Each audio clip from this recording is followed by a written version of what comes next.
Fala pessoal, tudo bem? Sou Leandro Fukuzawa, sou fisioterapeuta e esse é o quadro do Fisiortopedia, que é o Fisiortopedia Responde, onde é o nosso quadro de perguntas e respostas, onde a gente tira todas as perguntas da plataforma, exclusivamente dos nossos alunos da pós-graduação ou da Star Cursos, e a gente traz aqui para poder bater um papo e poder responder um pouco mais solto, um pouco mais livre, de uma forma que é bem interessante.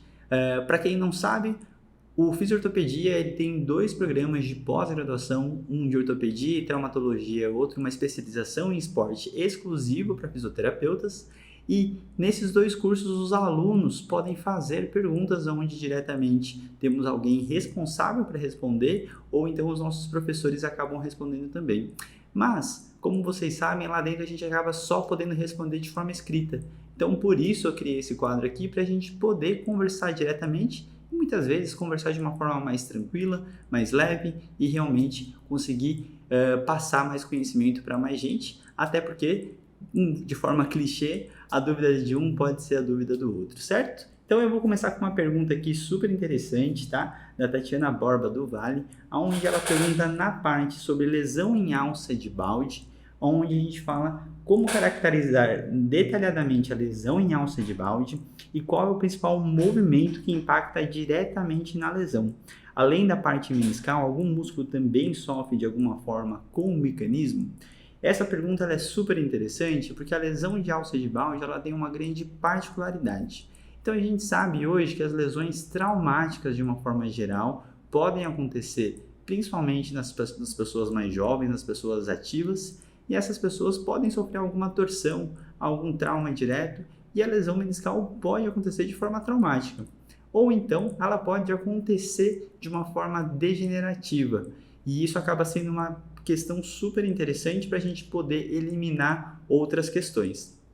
Então, quando o paciente chega com esse diagnóstico, é muito importante a gente dar uma acalmada no paciente e entender principalmente todo o mecanismo que aconteceu, como que foi, se teve alguma torção, normalmente aquela questão do pé fixo e o joelho virar, ou então diversas outras situações relacionadas principalmente à prática esportiva. Por isso que o adulto jovem acaba tendo mais essa lesão.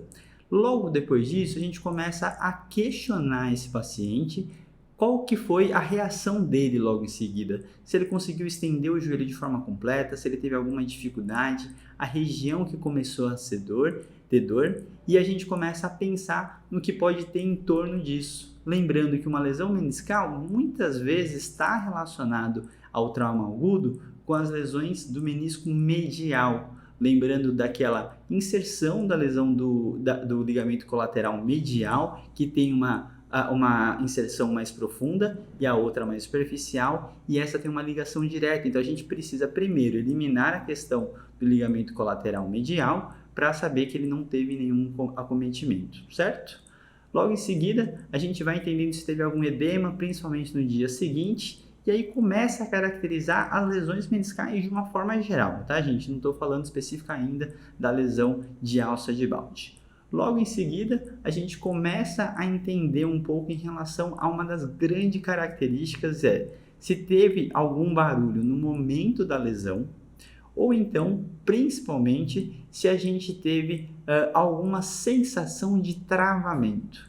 E essa sensação de travamento é uma sensação muito perigosa, a gente tem que interpretar isso com cuidado, porque às vezes o paciente tem realmente essa rigidez ou essa dificuldade de estender por causa da dor e às vezes ele chama isso de travamento.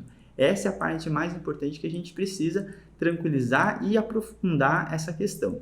Quando a gente sente esse travamento, primeiro que ele tem um clique, né, uma sensação de pivoteamento toda vez, né, de barulho toda vez que faz essa movimentação, não são as crepitações, que é normal o paciente confundir, então a gente tem que tomar cuidado com esse relato do paciente. E quando a gente fala desse travamento propriamente dito, o paciente realmente trava e sustenta na posição, não conseguindo estender nem fletir de forma ativa. Então, essa é uma das características super importantes que a lesão de alça de balde começa a ser suspeitada, beleza? Logo em seguida, a gente começa a ver que o paciente tem isso com uma certa frequência. Então, quando começa a ter uma certa frequência em relação a essa queixa, a gente começa a ver que tem um pouquinho daquela dificuldade de descarga de peso, aquele movimento de flexão e extensão começa a ficar acometido e aí logo em seguida a gente começa a ver que aquele travamento começa a ser frequente. Então, uma vez ou outra que fizer esse movimento, a gente vai, fica tranquilo, entende como que é o destravamento, né? Porque muitas vezes é possível destravar, e aí sim a gente pode pedir uma ressonância magnética para esse paciente, e a grande diferença principalmente conforme a região ou então conforme a característica do quadro clínico, é uma das poucas cirurgias que de primeira a gente pode pensar em indicar e conversar com o médico sobre uma possível cirurgia. Então, por isso que essa questão da particularidade da lesão de alça de balde, ela acaba sendo extremamente importante para a gente conseguir realmente indicar o paciente para um caminho adequado, correto, certo? Então, essa parte é muito relevante e importante a gente conseguir esclarecer com o paciente e com o nosso conhecimento. Em relação à parte muscular, acaba não tendo nenhum músculo específico, mas quando a gente pensa nas lesões meniscais de uma forma geral, a gente acaba sempre dando uma olhadinha, principalmente no mecanismo extensor do joelho, então o quadríceps acaba sendo muito importante. Dependendo do mecanismo de lesão, a gente começa a olhar aquela região da pata de Gânus para ver se ela não teve uma sensibilidade, ou então, se a dor for posterior, a gente pode pensar numa lesão do semimembranáceo que também tem uma inserção mais profunda e na região do menisco posterior, uma dorzinha lá no final, na ponta. Então, isso não depende muito exclusivamente da lesão de alça de balde, e sim exclusivamente em relação à região que foi movimentada ou as sequelas e as consequências que esse paciente teve depois que obteve a dor, certo? Então, espero que tenha ficado clara essa pergunta, essa resposta. Se teve alguma dúvida ainda sobre essa temática, deixa aqui que a gente responde futuramente, tá bom? Bom, vamos lá. Agora a gente vai para a segunda pergunta, uma pergunta super interessante que está dentro do meu curso de pubalgia, né? Uma temática super interessante, super complexa, com diversos desafios. E a nossa querida Cindiele fez uma pergunta para a gente em relação, vou dar uma lida aqui, ó. Quanto ao jogador amador, se em tratamento eu devo manter o gesto esportivo, tendo em vista que esse executa jogos mais recreativos, e se eu acho válido retirar o paciente desses jogos durante algum período e por quanto tempo. Então, essa pergunta ela é muito interessante por diversas questões. Então, pensando em uma população específica, que é a lesão de atletas amadores, a gente precisa sempre pensar que esse atleta amador provavelmente ele tem uma frequência muitas vezes menor, certo? E essa parte de uma frequência menor acaba levando a algumas características específicas, principalmente a habituação do tecido em relação àquele tipo de estresse. Então a gente precisa, obviamente, coletar se ele tem mais alguma atividade que ele faz, ele pode praticar academia ou se ele tem uma rotina sedentária, então eu preciso observar sempre essa questão, tá? A partir do momento que eu começo a observar essa questão, eu começo a entender primeiro qual tipo de modalidade que ele participa e como que eu posso adaptar tais tipos de movimentação. E essa pergunta eu acho essencial a gente pensar, porque uma das coisas quando a gente fala sobre lesão, uma das questões que eu mais tento evitar, não importa a situação, se é recreativo, amador, profissional, é tentar tirar a pessoa da atividade.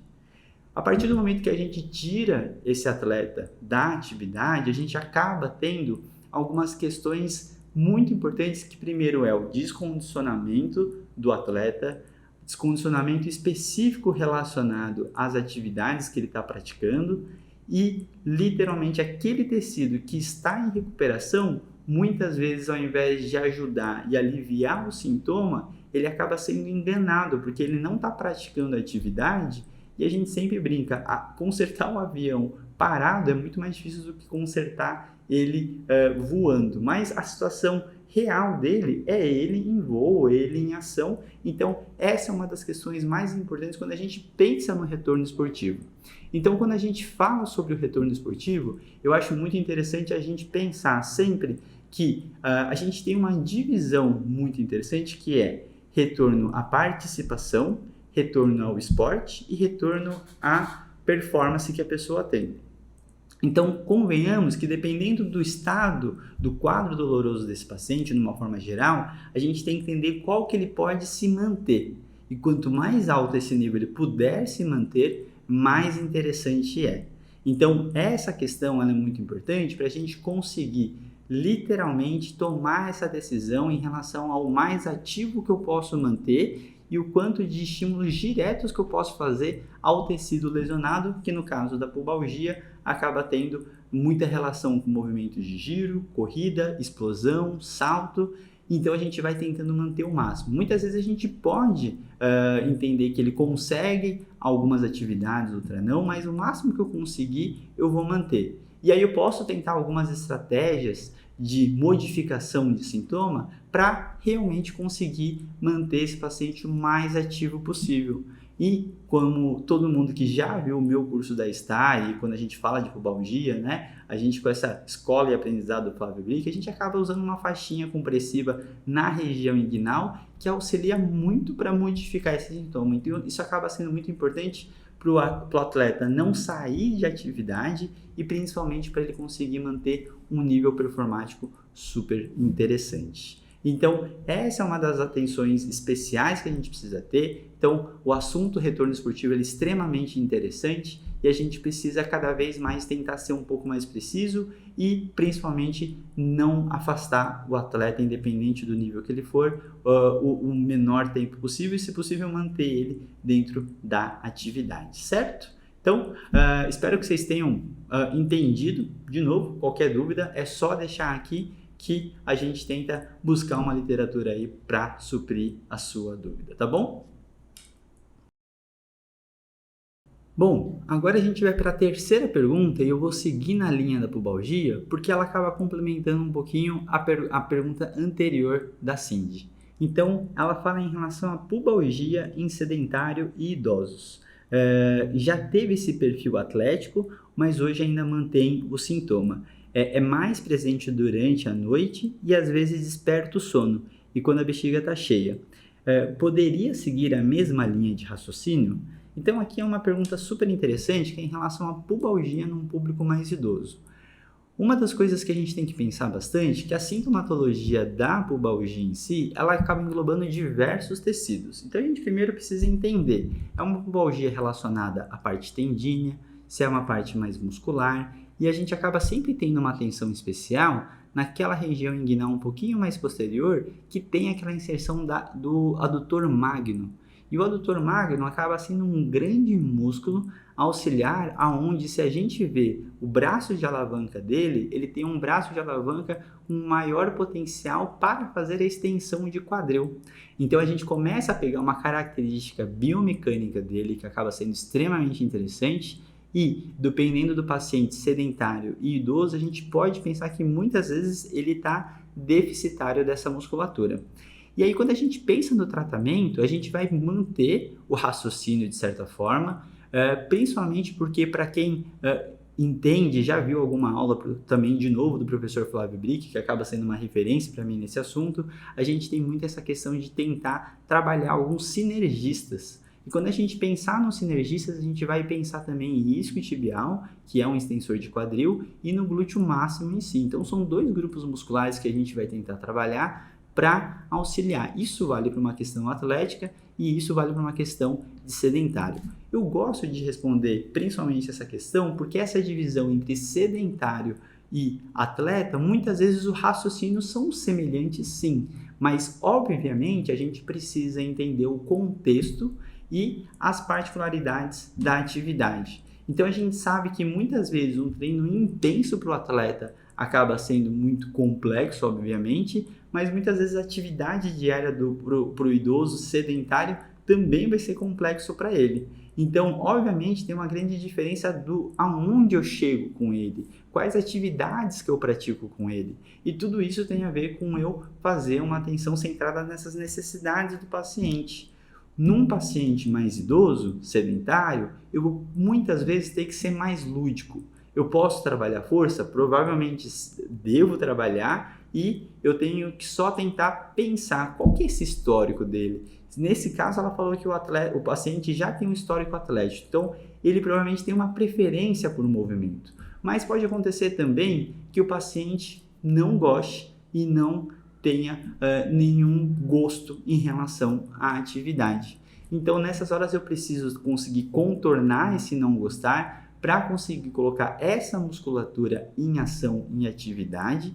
E a gente já sabe muito bem hoje que muitos dos ganhos relacionados ao quadro de dor e função não estão diretamente relacionadas ao ganho de força. Ou seja, eu posso trabalhar essa função e essa dor nesse paciente e não ter um foco exclusivo só de ganho de força, até porque se eu esperar ele ganhar força para melhorar esses sintomas, muitas vezes isso acabaria demorando muito. Então, colocar eles em atividades funcionais, podendo ser lúdicas grande parte das vezes, acaba sendo extremamente rico. Se eu estiver colocando num público atleta, a gente vai literalmente já pensar nessa situação que a gente vai chegar, obviamente, em demandas maiores, vai pensar muito mais em capacidade de demanda e vai muitas vezes analisar qual é esse contexto que esse atleta está precisando no dia a dia, na rotina dele e pensando muito também nesse trabalho de performance, de resistência, de força. E aí, nessas horas, muitas vezes, a gente precisa do auxílio de um educador físico, dependendo do estágio que esse paciente está e que nível que esse atleta performa, tá? Então, essa é uma pergunta que eu acabei escolhendo muito por essa diferenciação entre atletas de alto rendimento e sedentários, que eu acabo achando muito interessante, tá? Então, é isso, pessoal. Bom, agora eu vou para a quarta e última pergunta desse quadro de hoje, nessa estreia desse quadro, e eu vou pegar uma pergunta aqui do Wesley Lemos, onde ele fala sobre mobilização articular no módulo 4 de Fundamentos da Reabilitação Ortopédica nas aulas de terapia manual ortopédica do professor Marcos Vinícius, do nosso querido Marquinhos. Em casos crônicos, uma aderência grande no ombro, no caso uma capsulite adesiva, e uma restrição de grande flexão, no caso de PO, de LCA de mais ou menos 4 a 5 meses. Na sua experiência, a mobilização pensando no conceito artrocinemático em grau, no end-feel, teria um resultado melhor do que uma mobilização osteocinemática, levando em consideração o limiar de dor do paciente, tanto longo ou a curto prazo? Então, olha que interessante. Essa pergunta, eu acabei escolhendo ela porque eu achei ela muito reflexiva em alguns pontos, e a gente tem que tomar um certo cuidado com essa questão chamar de bala de ouro, né? Então, essa coisa de eu vou tentar uma estratégia mágica para tentar fazer alguma coisa diferente. E se a gente pegar essa questão dessa diferença, né, da osteocinemática, artrocinemática, ele quis dizer em relação a movimentos mais micro e que a gente faria manualmente, ou então de movimentos mais grossos, a gente dificilmente deve separar isso. Então, na minha opinião, eu acho que a gente não pode separar esses dois raciocínios. Porque nessa hora que a gente separa a osteocinemática de artrocinemática, a gente acaba não executando ou não condizendo com a realidade. Porque o movimento da osteocinemática necessita da artrocinemática para estar funcionando. Obviamente que ele está querendo falar dessa intervenção para entender se consegue ter uma potencialização do ganho ou de um travamento. Mas se nessas duas situações que ele falou, são duas situações de histórias naturais muito diferentes. Então, primeiro ele falou de uma capsulite adesiva, onde a gente sabe que tem uma natureza da doença de forma totalmente diferente. E no caso também depois ele falou de uma situação de pós-operatório tardio, onde teve um trauma, teve uma cirurgia e aí teve alguma complicação. Então a gente tem que investigar coisas diferentes para essas duas situações e a gente tem que entender principalmente o porquê que talvez essa rigidez aconteceu. Lembrando que em um caso como o da capsulite pode ser muito fisiológica e natural que aconteça, e a gente pode utilizar, principalmente em situações mais sedativas, para tentar manter uma saúde daquela articulação, mas lembrando que a natureza acaba sendo predominante.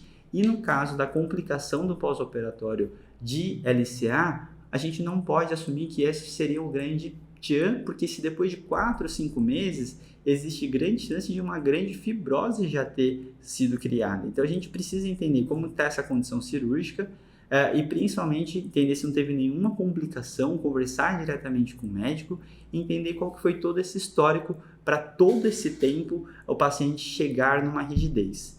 E vou te falar, o LCA é uma das lesões que eu mais atendi já da minha vida. E eu posso te dizer que para ele estar com uma flexão, uma rigidez dessa nesse quarto, quinto mês, teve muita coisa estranha que aconteceu no começo. Então é mais importante eu pensar nessa investigação do que pensar exatamente numa intervenção única que possa ser essa grande salvação, tá? Mas eu posso utilizar? Então vou voltar à pergunta. Pode. Só que aí eu já juntaria o que a gente tem hoje, que é Mobilization with Movement, que é o famoso Mulligan, uma técnica sensacional que meus grandes amigos Palmiro e Dup Delvasser dão um curso, que a gente pode usar a própria mobilização do movimento para ver se aquilo gera um certo conforto para o paciente durante o ganho de movimentação de flexão e extensão. E muitas vezes poder auxiliar o paciente ensinando ele alguma técnica de automobilização durante a movimentação de flexão ou extensão, conforme a rigidez foi criada. Então, nessa hora, a gente pode e deve testar todos os movimentos da artrocinemática, lembrando que não tem nenhuma regra específica. A gente pode testar rotação interna, rotação externa da tíbia, a gente pode fazer isso com o fêmur também, né, interno e externo, ou então desvios laterais, ou então também a questão de anteriorizações. Então a gente pode testar tudo dentro dessa artrocinemática para ver se gera um conforto maior e uma facilidade do paciente de ganhar essa movimentação de flexão para tentar eliminar qualquer rigidez, desde que você já tenha eliminado outras suspeitas, certo? Bom, então aqui encerro esse quadro, vou chamar de piloto aqui em relação ao Fisiortopedia Responde, aonde respondi 4 perguntinhas aqui da plataforma, onde a gente pode explorar e falar um pouco mais solto de diversos assuntos. Gostaria de agradecer para você que chegou aqui no final e caso você tenha alguma dúvida, é só deixar aqui embaixo que a gente responde o mais breve possível. Então, espero que tenham gostado desse novo quadro. Não esqueçam de curtir, compartilhar e mandar para o máximo de amigos de vocês. E no próxima sexta-feira estou aqui com vocês de novo. Um grande abraço e valeu!